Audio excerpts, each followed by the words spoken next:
Bonjour Patrick, merci de Bonjour. répondre à notre question pour cette petite interview suite à l'UPP de Noisy-le-Grand sur la question des devoirs à la maison. Vous qui êtes très sollicité, pourquoi avez-vous accepté de travailler avec notre UPP? J'ai la chance de pouvoir prendre les sollicitations qui m'intéressent et celle-ci en est une. Et voilà pourquoi je suis très sollicité, parce qu'il y a plein de sollicitations intéressantes. Celle-ci en est une en particulier parce qu'elle vient de milieux qui sont pas si faciles à atteindre d'habitude par la recherche. D'habitude, c'est moi qui fais les demandes. Et là, c'est le terrain qui est venu à moi. Donc, l'opportunité était très belle et j'ai évidemment accepté avec grand plaisir. Euh, la raison de fond, c'est que je crois de plus en plus qu'il faut faire davantage de recherche collaborative. Parce qu'il y a des résultats de recherche en éducation qui sont parfois assez robustes, mais extrêmement méconnus. Et je pense qu'une des raisons pour que les acteurs auxquels ces recherches et ces résultats sont destinés se les approprient, c'est qu'ils y participent eux-mêmes, qu'ils mettent la main à la pâte. Comment avez-vous vécu cette recherche de parents et qu'est-ce que ça vous a apporté? C'était une expérience assez originale, hein, puisque j'avais affaire à des gens qui ne sont pas, par définition, des chercheurs professionnels. Et d'une certaine manière, la première chose qui m'a tout à fait agréablement surpris, c'est qu'ils se comportent comme de vrais chercheurs, et par exemple comme les étudiants qu'on peut accompagner, en se posant des vraies questions, des questions méthodologiques d'abord, quelle position ils allaient accepter dans les entretiens qu'ils faisaient, comment ils allaient se présenter pour pouvoir filmer dans les familles.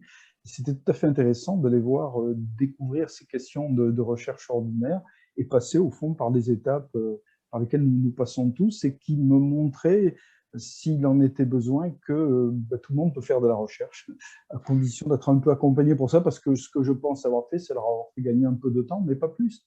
Hein, parce que pour le reste, il y a une sorte de curiosité qui préside à ça et qui me possédait. Ils ont repéré tout de suite des malentendus, de la même manière que nous les repérons nous-mêmes, entre les attentes de l'école, ce que les familles en comprennent, ce qu'elles peuvent répondre, et puis, comme je le disais à l'instant, les difficultés méthodologiques, mais aussi les solutions qu'on peut trouver pour arriver à rentrer dans les familles, à comprendre un peu plus ce qui s'y passe. Alors l'apport, de mon point de vue, c'est que ça m'a permis de compléter des choses que je croyais déjà savoir sur ces milieux familiaux, mais en entrant dans des milieux qui ne me sont pas accessibles aussi facilement. Pour que des familles de milieux populaires fassent confiance à des gens qui viennent chez eux, voient comment est la maison, éventuellement vont la filmer, etc. Ça suppose un gros capital de confiance que les parents qui ont travaillé avec moi avaient à leur égard et qui ont permis ça. Ça a permis d'enrichir des choses, notamment par rapport au, au passé de ces familles et à la manière dont elles le convoquent pour juger de l'école d'aujourd'hui.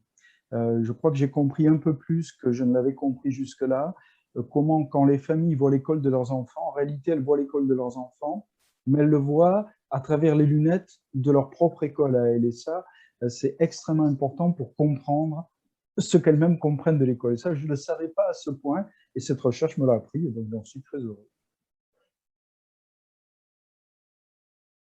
Que souhaitez-vous au groupe de parents après cette recherche?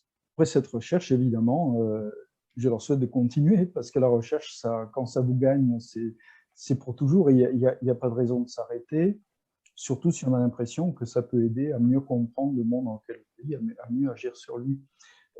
Une des choses qui me paraît tout à fait possible après ce travail, c'est que ces parents chercheurs se rapprochent des enseignants des établissements concernés par l'enquête, de manière à les mettre dans la boucle, je dirais. Parce que je pense que même si les parents sont un peu plus au fait de savoir ce qui se passe dans les devoirs, comment ils peuvent aider, en gros, les erreurs à ne pas commettre, ils ne pourront faire ça que s'ils sont dans une relation plus importante, plus de confiance avec les enseignants. Et donc, je crois qu'ils ont intérêt à parler avec eux de ce qu'ils ont cru comprendre et des choses qu'ils peuvent éventuellement essayer de mettre en œuvre. Je leur souhaite aussi d'en parler avec d'autres parents, de faire un peu de prosélytisme, hein, parce que pour s'approprier davantage l'école, on ne peut pas le faire tout seul, il faut gagner des gens à ça. Et encore une fois, je pense que ce petit bout de recherche il est potentiellement porteur de beaucoup, parce que dès qu'on commence à comprendre, ben, en principe, ça ne s'arrête pas, et c'est ce que je leur souhaite. Merci beaucoup, Patrick, déjà pour toute votre aide durant l'étude. On se verra, je suppose, au colloque du 11 octobre. Bien évidemment.